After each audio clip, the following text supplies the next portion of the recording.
In the heart of Gloucestershire, hidden deep within the barren valleys, lies a place untouched by time. Woodchester Mansion, a towering Gothic structure suspiciously abandoned before it could ever be finished, stands like a broken dream, kinda like my expectations of the second Joker movie. The building stands half built and half forgotten, its stone gargoyles glaring down upon anyone who stumbles across this forgotten vessel of intended grandeur. I'm Bleaki, and today we'll talk about Woodchester Mansion, a place where staircases lead to nowhere, fireplaces suspend in mid-air, and the ghosts of the long-dead workers wander through the empty halls. It seems like fate designated this stunning mansion to never be finished, but something more sinister, something much older, might have been to blame.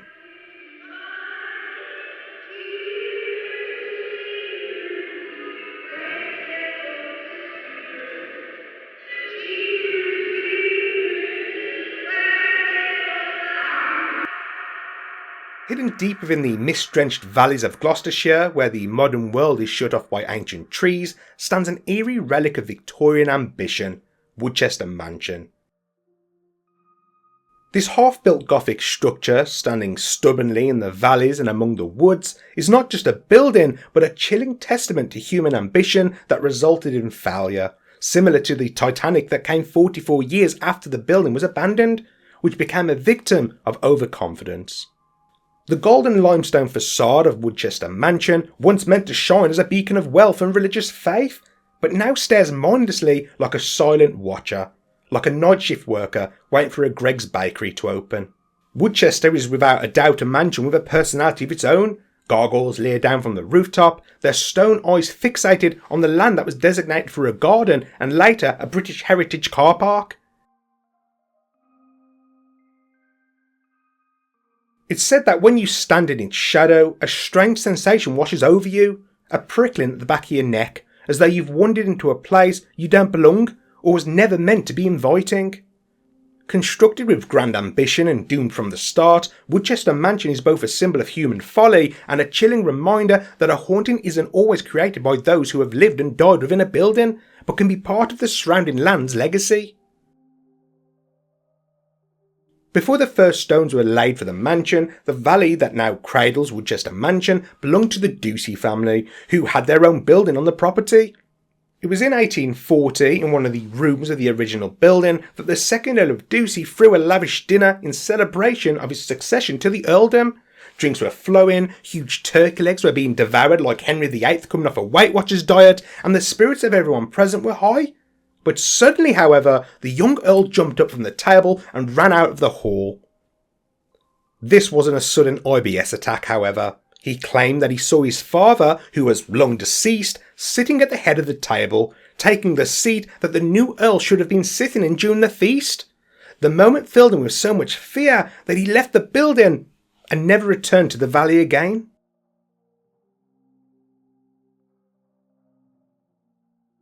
This moment may show that the spirit had made claim to the land long before the mansion's stone walls ever touched the earth, maybe even dooming the mansion before it was even planned out, as a ghostly reputation within the valley had already spread, with locals telling tales of strange happenings and unsettling sights of the phantom Earl in the valley. These locals, steeped in the eerie history of the Ducey family, started talking about the strange screams and the mists that moved across the valley.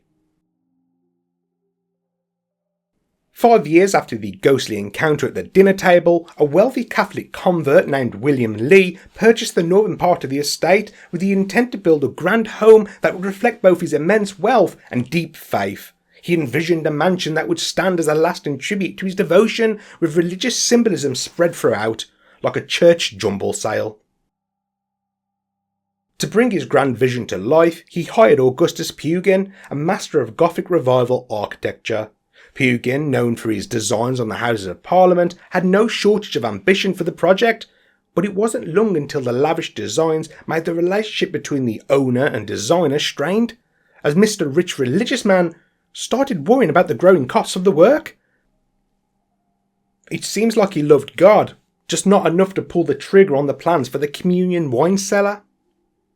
After a series of arguments, Pugin was replaced by Benjamin Bucknell, a 21-year-old architect who promised he could finish what Pugin had started, But even Bucknell's enthusiasm couldn't save the project from the inevitable, and the guy's naivety got him into a project he couldn't save.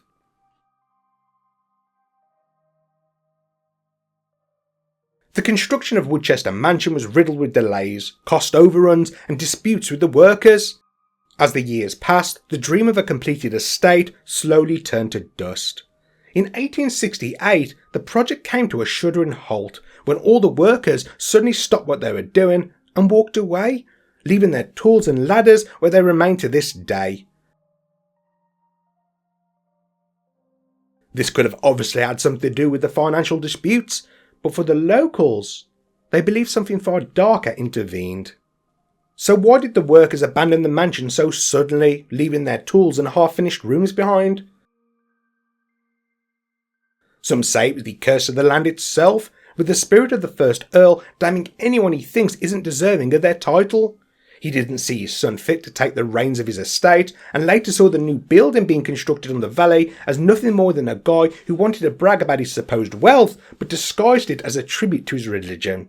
Some even say that an ancient entity has stalked the valley for centuries, its name forgotten by time, but its influence still potent.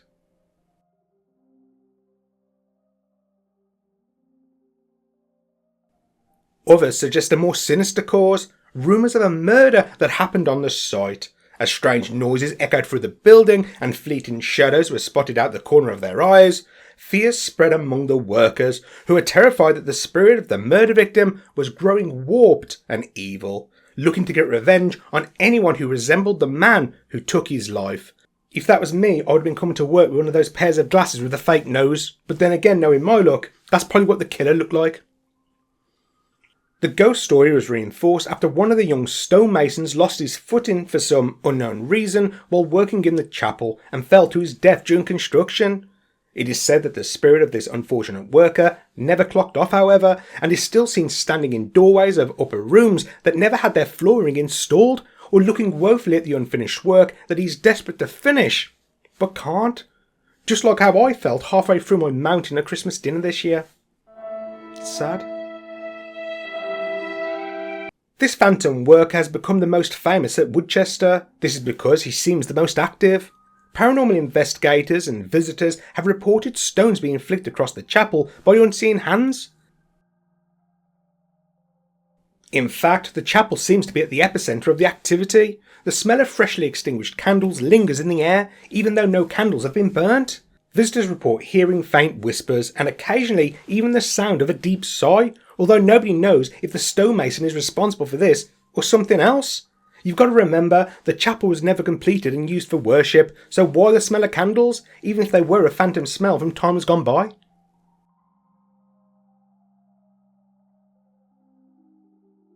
Whatever the reason, the mansion was left frozen in time, its exterior standing proudly against the harsh elements of the Gloucestershire Valley. But inside, it's still a building site from 1868, which is a pretty long time to wait for a job to be finished. That's almost as long as it takes for Dudley Council to get anything done.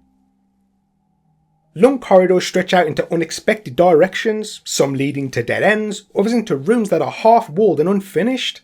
There are even rooms with fireplaces suspended above the ground, as though they might come crashing down at any moment. Today, those who venture into its depths don't get to walk through an old stately manor which has seen happy and tragic family events throughout its 157-year history, but a half-constructed building that still looks the same as it did when the workers dropped their tools and vanished. While nobody got to enjoy this building as a home, it has become the dwelling place of the murder victim and the fallen worker. But they're not the only ones. It is also said that the spirit of the first architect, Augustus Pugin, has been seen wandering the unfinished halls. Maybe he regrets not doing more to persuade William Lee to spend what was needed, or is still upset that his grand vision, or even his masterpiece, could never have been finished in the way that he wanted.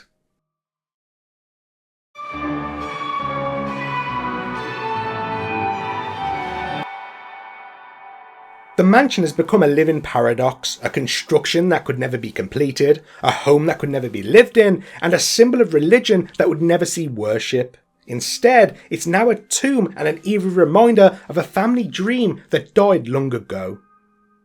But why has the house been left empty for all these years? Well, after William Lee's death in 1873, his son took over the estate and faced the difficult decision on whether to complete or demolish the mansion. Both options were presented to him, but after being given the due costs, he chose to do what many of us guys do. Leave it and worry about it later. Well, later never came, and Woodchester stood abandoned, unfinished, and incomplete, and forever caught between the realms of construction, ruin, and the paranormal. One of the other spirits who is frequently seen is the second Earl of Ducie, who is said to wander the grounds with a disorientated expression on his face, his heavy footsteps echoing through the empty corridors. Visitors have often reported feeling a presence standing close to them when there is nobody there, only an icy cold feeling engulfing them. Some believe that it's because he is still terrified after seeing his father's ghost and never found peace as to why he appeared that day. It just would have been a bit awkward if he just turned up for some shepherd's pie and spotted Dick and Custard.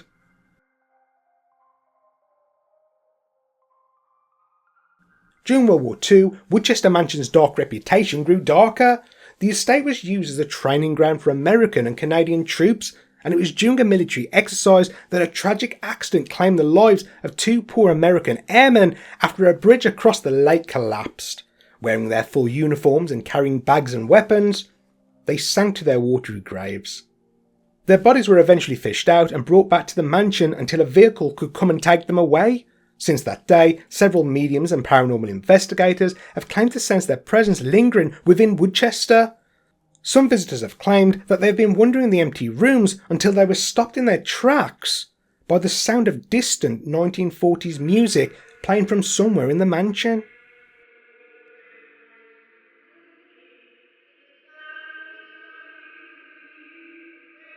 One visitor claims that after hearing the music, they investigated the strange sound, wondering if somebody was playing music on their phone. As they entered a hallway, however, they saw two figures wearing military uniforms who vanished as quickly as the music stopped. The untimely deaths at the lake were tragic, and it seems that the spirits of these fallen men are unable to rest after not being able to fulfill their duty in war. It seems that the lake may have taken another life in the past, with the spirit of a phantom monk seen wandering around the banks, looking out across the water. Legend has it that a group of monks went out on the frozen lake over 800 years ago, sliding across the surface. You can't say that these medieval monks didn't know how to have a good time. Unfortunately, one of them didn't realise that they were walking on a thin piece of ice and got trapped in the freezing water. Others have reported seeing a phantom coffin floating on the lake when the water is calm, lazily drifting through an unnatural fog. Some believe it's a visual representation cast by the spirit of the monk or maybe even the soldiers.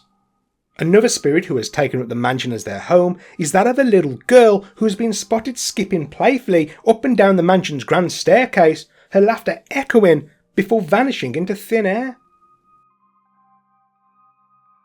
The child isn't alone, however, as a young woman has also been seen by visitors from the outside, looking out of a window with her eyes described as empty and unblinking. As people approach to get a closer look, the woman in the window vanishes. Her story is as much of a mystery as the mansion itself, with some believing she's a former resident of the land who died in the location where Woodchester Mansion was eventually built upon. There is one eerie story that many witnesses have shared about this woman, where they've heard a phantom voice singing an Irish lament within an area that was marked to be the kitchen. Her soft voice has been heard echoing through the shell of the building, sometimes accompanied by the sight of her spirit, who has been described as a beautiful woman, wandering rooms as if she's looking for something she'll never find. If she lived in a property originally on the land, then it wouldn't be a surprise that she looks lost, especially without seeing families living in the house to help her realise she's long dead. And the final spirit known to haunt Woodchester Mansion is known as the Crouching Man. He's been described as a figure who's been seen crouching in dark corners as if he is hiding from someone or something. Some say it's the spirit of the murder victim that spooked the workers. Others say it's a representation of the many souls that are trapped within the mansion's unfinished walls. Or maybe it's just a ghost with a stomach upset. Who knows? It's kind of sad that Woodchester Mansion will never be completed. It stands today as potential that could never be realised. It's stuck firm between the past and the future, with questions that will probably never get answered. Why did the workers leave? Why are spirits haunting a building that never saw life? Who are these people? Why is phantom music associated with the building? And most importantly, why do the spirits of the mansion refuse to leave? Their stories have been woven into the very stones of the building, the ones that were laid, that is. But nobody knows why. Maybe the answer lies in the fact that it was never finished, prevented by a force that didn't want the living to interfere or potentially challenge their existence. Or maybe it was just a building project that ran out of money and became an obvious source of superstition and ghost stories due to its location and eerie presence. Let me know what you guys think in the comment section below. If you enjoyed this video and want to watch more just like it, support me by giving the video a like, subscribing and hitting the notification bell. It really goes a long way and helps me make more frequent videos. Thanks for watching, and until next time, sleep well, friends.